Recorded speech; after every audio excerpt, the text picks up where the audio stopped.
You're too kind. It's a sign of weakness, she said. So I wished her well and walked away. Now her alpha is gone, and I watched her beg for forgiveness at a party. Hey viewers, before we move on to the video, please make sure to subscribe to the channel and hit the like button if you want to see more stories like this. Thanks. I've been asked a lot lately if I feel bad for what happened. I'm not going to lie. A few months ago, I would have. I was always the guy who would go out of his way to help anyone, no matter the cost. My ex, Sarah, used to tell me it was my best quality. She would say things like, "You're the only man I've ever met who's actually, genuinely a good person." Now, when I think about it, I realize she only liked my kindness when it served her. Sarah and I were together for 3 years. We met in college and moved in together right after graduation. I thought we were building a life. I was always the stable one. I took care of the boring stuff, the bills, the groceries, the car maintenance.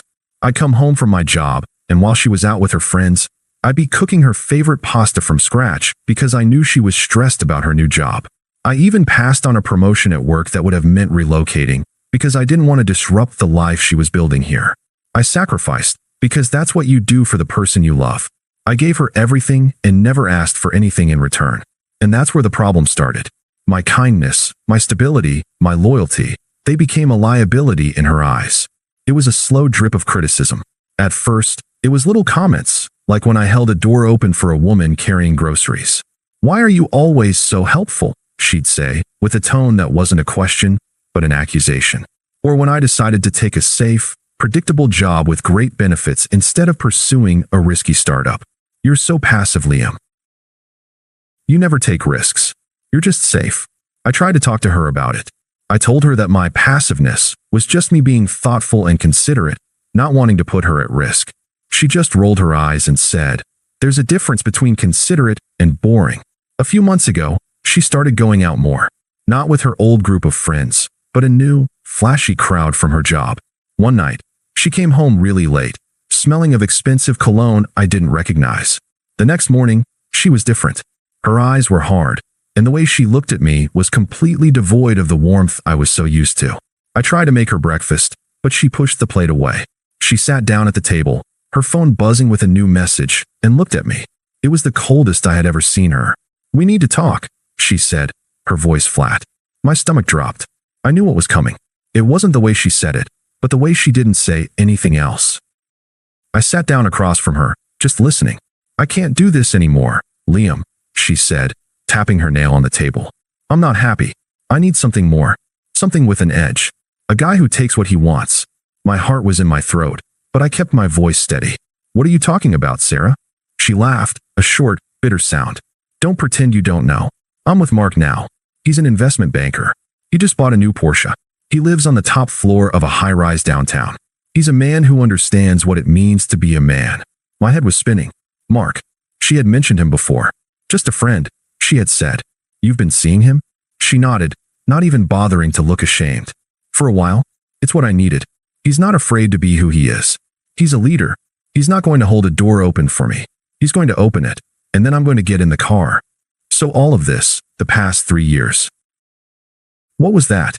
She sighed, as if the conversation was an inconvenience. "It was a stepping stone, I guess. It was comfortable. But I don't want comfortable. I want exciting. I want a man who's a real challenge." She then delivered the words that will be burned into my memory forever. The ones that made me realize I was nothing but a convenience to her, a placeholder until something better came along.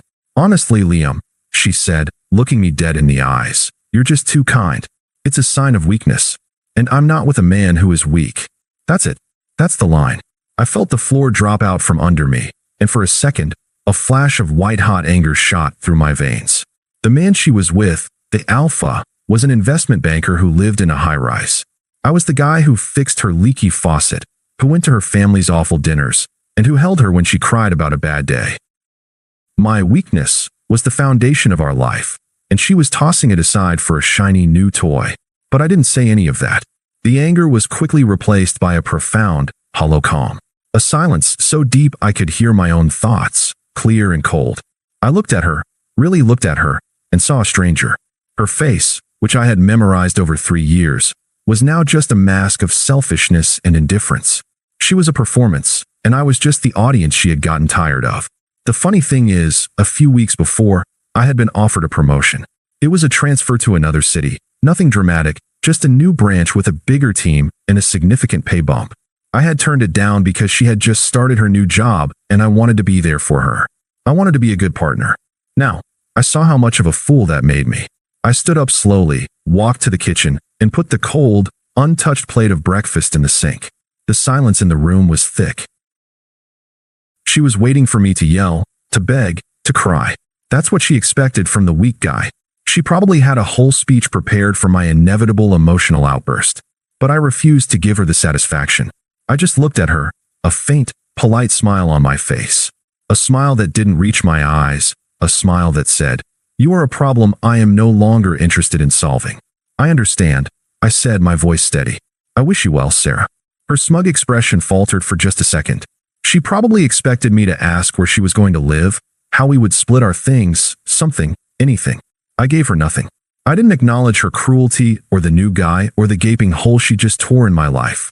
I just turned and walked into my bedroom, grabbed a duffel bag, and started filling it with clothes. She followed me in. "What are you doing? We need to talk about this." "We just did," I said without looking at her. I pulled my passport and my laptop charger out of a drawer. "You made your decision. I'm making mine." She tried to grab my arm. "Liam, wait. You're just going to leave?"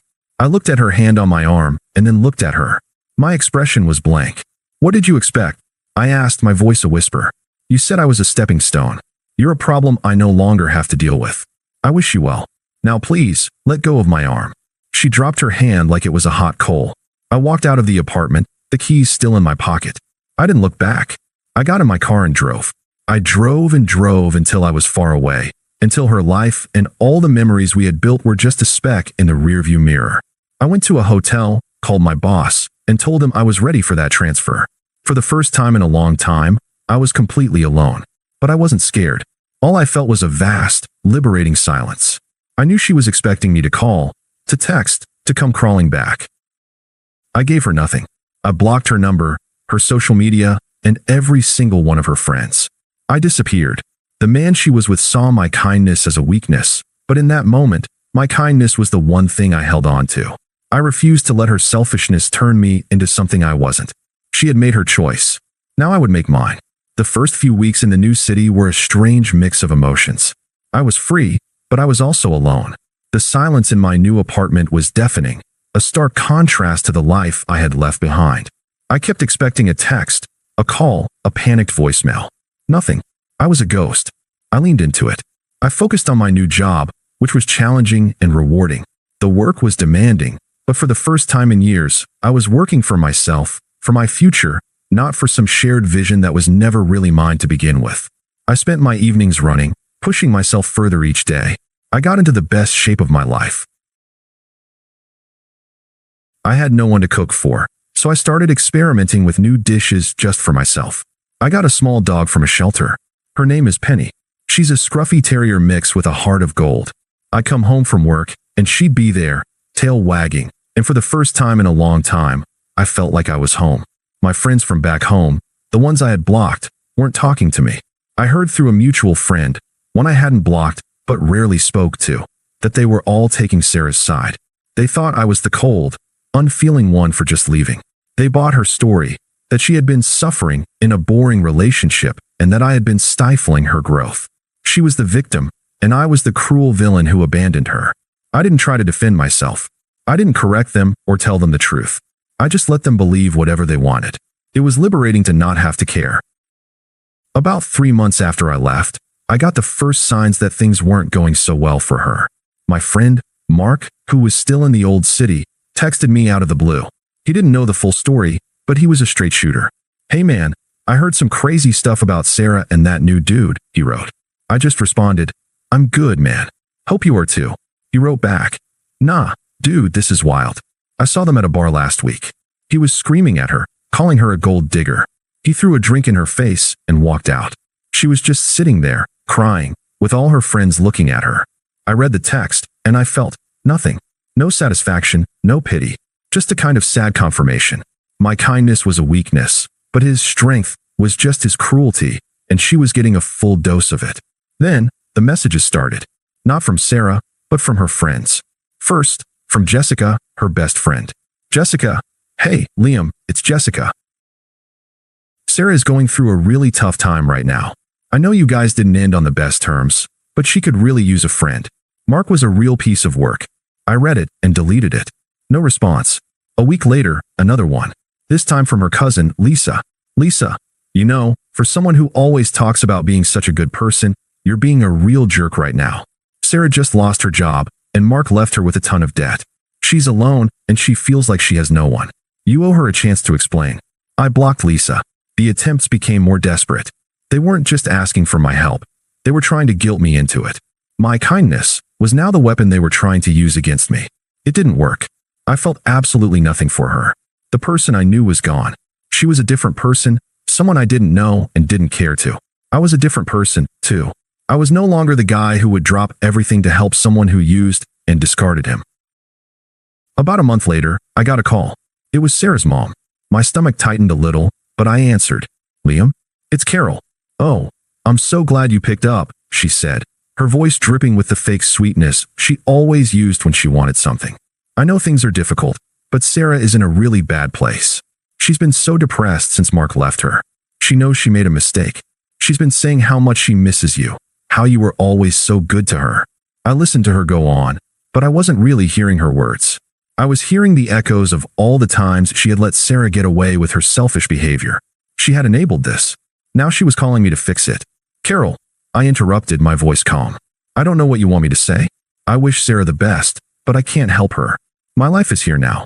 I have a new job, a new life. What happened between us, it's over. But Liam, she really loves you, Carol pleaded, the sweetness in her voice turning to desperation. She sees now that Mark was a mistake. She wants to come back to you. She needs you. I took a deep breath. I'm sorry, but no, I said, my voice firm. What she needs is a therapist. I have nothing left to give her. And with that, I hung up the phone. I hadn't raised my voice. I hadn't gotten angry. I had simply stated a fact and moved on. The silence that followed was peaceful. The final showdown happened a few weeks ago at our mutual friend Emily's housewarming party. I almost didn't go. I hadn't been back to the old city since I left, and I knew there was a high chance I'd see people who had been on her side. But Emily had been one of the few who never ghosted me, and I was happy for her. So I went. I walked in, and the party was in full swing. People were laughing, and music was playing. I was chatting with Emily, telling her about my new job, when I felt a presence behind me. I turned around and saw her. Sarah. She looked different. Her eyes were hollow, and she was thin. The confident, smug energy she used to radiate was completely gone, replaced with a kind of desperate, frantic anxiety. Her shoulders were hunched, and she was holding a drink with a white-knuckled grip. She was clearly surprised to see me. Her eyes widened, and she took a step toward me. Liam, she whispered, her voice barely audible over the music. I can't believe you're here. I've been trying to talk to you. I left you so many messages. I just looked at her, my expression blank. I didn't give her a smile. I didn't give her a frown. I just looked through her, as if I was looking at a ghost.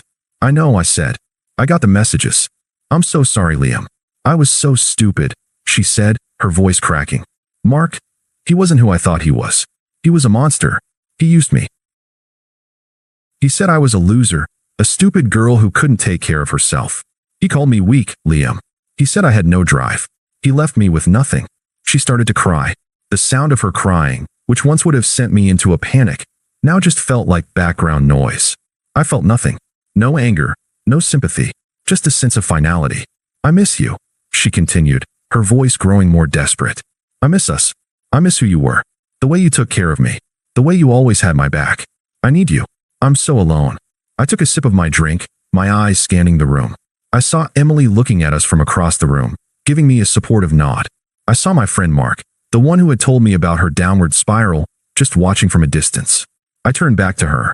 My voice was calm and steady, like I was discussing the weather. I didn't look at her face. I looked at a point just past her shoulder. You're right, Sarah, I said. Mark was a monster. But you were the one who told me you needed a monster. You told me my kindness was a weakness. I learned from you, actually. I learned that my kindness is a gift, and I will only give it to people who see it as a strength, not a liability. She stared at me, her mouth slightly ajar. Liam, please. I know I was wrong. I'm begging you. I'm at rock bottom.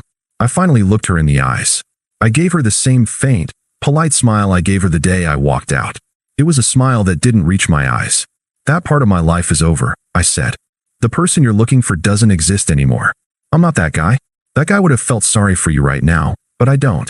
He would have tried to fix your problems, but I have my own life to build. And I have.